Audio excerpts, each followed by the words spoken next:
strange dance around the pole I never saw in my entire life. Vincenzo says, Buona serata, mademoiselle. Mademoiselle? It's French! If you're in Italy and you go to an Italian restaurant, it doesn't have the flags and the Colosseum and the Vespa and the little chef with the curled mustache and the... 안녕하세요. Hey guys, this is David from DKDKTV. Today I am going to make a video about what actual Italians think about the K-drama Vincenzo. For your info, Vincenzo is the hottest K-drama at the moment. It is my favorite drama at the moment. It's so funny, the plot is good, the concept is good, the actor, Joong Ki, is really good, so I really recommend you watching it. The whole concept of it is revolving around the Italian Mafia. I thought it would be interesting to actually hear the thoughts of what actual Italians think of the drama and the concept. So I've gathered some fellow Italian viewers from our channel and asked them a few questions about the drama Vincenzo. So let's go on and hear what they have to say. Tu sei morto! Che cazzo! I think the actor does quite a good job at it. I could understand pretty much everything that he has to say, but he overpronounces words. He uses a lot of doubles. For example, he says aspettate, and we'd say aspettate. He also uses a lot of words which are not necessarily incorrect, but a native Italian speaker wouldn't use them. For example, he kept on yelling taci taci when he wanted the dog to shut up. We would say stai zitto, because it sounds more natural and it's just more used in those situations. But overall, it's an okay job. His gestures are powerful. I mean, he overdoes it. It is kind of true that Italians use this a lot, but we use it in specific situations to say ma che vuoi, what do you want? We use it in specific situations, and he just swears looking up with this gesture, and it simply doesn't work. He also swears a lot. Italians swear quite a lot. We don't intend to insult anybody, we just use it to put emphasis. Yes, we are quite creative with our insults. He uses the standard one. You might as well just pronounce it right, and it's che cazzo. That's how you would pronounce it. But I think he did a very good job. I was very impressed. I did not expect the first scene to be completely in Italian and to understand what he was saying without reading the subtitles. So he must be very proud, because it's not easy to speak another language. However, I think that at times he wasn't that clear, spoke a little bit too slow. Vincenzo is supposed to be Italian Korean, someone fluent or completely fluent. And if you hear someone speaking like that, you would think that maybe they've been here for a couple of months or 1 year maybe. And also the grammar had flaws. But overall, I still think that he did an amazing job. I mean, I've seen worse. He was pretty accurate when he was swearing, because Italians are very loud. We are very passionate people. That happens, that we scream on the street when angry or upset.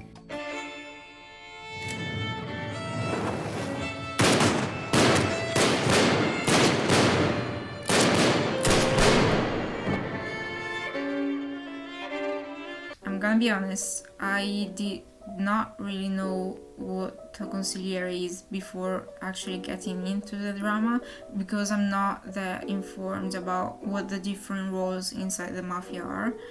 But I've looked it up, and basically a consigliere is the right-hand man of a mafia boss. So he has a lot of influence and a lot of power, and he kind of deals with the more delicate situations. So I've never actually heard stories about them, like about consigliere in particular, but I guess that they definitely know how to fight and like fire a gun. The mafia hierarchy is strict, but I don't think the word consigliere is used on a daily basis. But what I'm sure is that the production team didn't hire a cultural consultant expert in mafia, but hire someone expert in American movies, because Vincenzo seems from Little Italy and doesn't resemble a mafioso living in 2021. Maybe the reference was Godfather, and it frustrates me, because it's not only a stereotype, but an old stereotype. They could have used other recent references like This one is about Italian mafia in Rome. The last season was aired a few months ago, and someone says the production team did have to come with an agreement with the real mafia families in order to allow them to shoot and to make it even more realistic. The most accurate things I saw in Vincenzo's family is that they live in some rich villas, which is quite usual. And yes, burning field of cultivation is a thing. Sometimes used like a warning or to send a message. Talking about Vincenzo, his background is unrealistic. It's common knowledge that Italy has an inclusive culture, but that doesn't apply for mafia.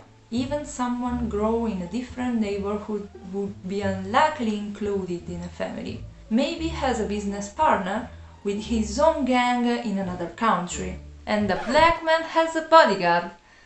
That sounds like a cast policy for Netflix, nothing more.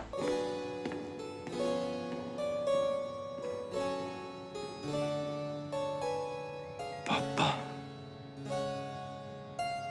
As I was saying, the mafia is extremely violent, like extremely violent. I cannot stress this enough, because I think usually in foreign films and TV shows and whatever, they are kind of depicted as cool and badass, but that's not the case. They're extremely violent. They've hurt and killed so many people.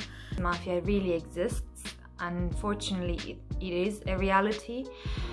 It is quite powerful, but not just within Italy, it is everywhere.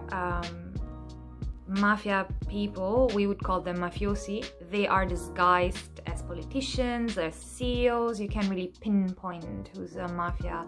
As a matter of fact, we have a TV series. The title is La Piovra, which means the octopus. It just hints to the fact that mafia has tentacles which can wrap around different people in different fields, at different levels, in different places. The police can catch them, it's not impossible. It's just a very long and complicated process. They have to start an investigation, they have to get proof, they have to have a trial.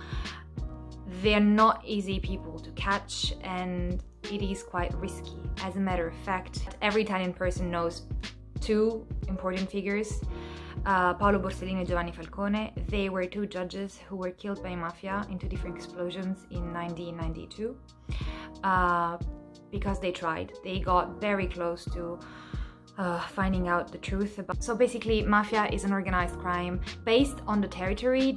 Yes, there are actually wars in between families. We call them clans. But you don't necessarily know who did what and when and why.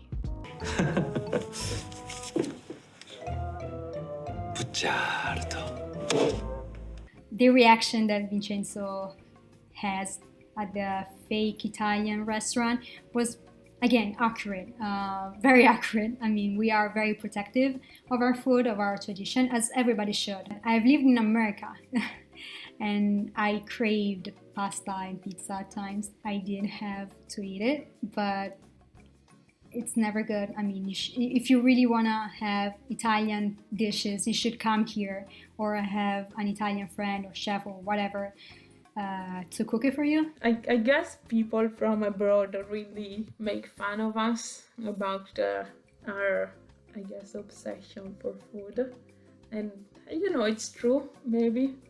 Yeah, it's actually true. The problem isn't really that they're trying to make Italian food, is just, you know, they're calling it Italian. And I guess that's really what makes our blood boil. You know, it's really, I don't know, bad, because they do shit and then they say, oh, it's Italian, it's good. I am Italian, so, you know, obviously I think that Italian is the best food in the world. Before COVID, I went to Seoul for 10 days, also for the last concert of BTS, the final, yeah, and I'm still crying. I really wanted to eat all Korean food possible. I was like, I need all, okay? But I am Italian, so like after 5 days, I was like, okay, but right now I need a pizza, I need a pasta, I miss my country, I miss my food, okay? And so I tried, but it was a bad experience. So not so bad as you see in the Vincenzo drama, okay? I appreciate, but it's always better to eat the food of the country where you are. So this is the lesson that I learned. For example, when I moved to Canada, I was really frustrated because a lot of the food I was planning to make, I couldn't find the ingredients. I adapt with other ingredients, but it doesn't taste the same.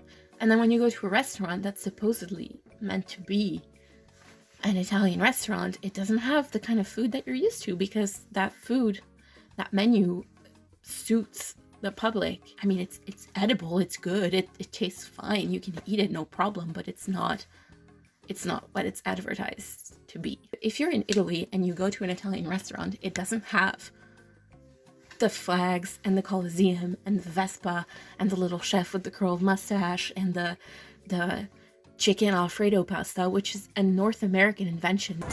여러분들 인싸들을 위한 오리지널 시칠리아식 와인 파티 드디어 제가 왔습니다. 여러분들 구독, 좋아요 꼭 눌러주세요. Not at all. I think every country has its own stereotypes. They weren't that bad in this series, so no. It was kind of funny to hear that we distract people with our hand gestures. We do move our hands when we're talking. When they know that I'm Italian, they immediately go like this. We don't do that. We don't talk like that. I promise. Sicily is not very famous for its wine. I mean, they are amazing, but I think Tuscany is more famous for its wine. And also kebab is not an Italian food. Sorry. And that pizza didn't look right. Why Sicilian? When you make a close-up of a Turkish kebab, dress people like Venice Carnival and stage a strange dance around the pole I never saw in my entire life. The music resembled the traditional dance of South Italy, tarantella, but the choreography didn't match at all. And then Vincenzo says, "Buona serata, mademoiselle." Mademoiselle? It's French! Perché? Vabbè.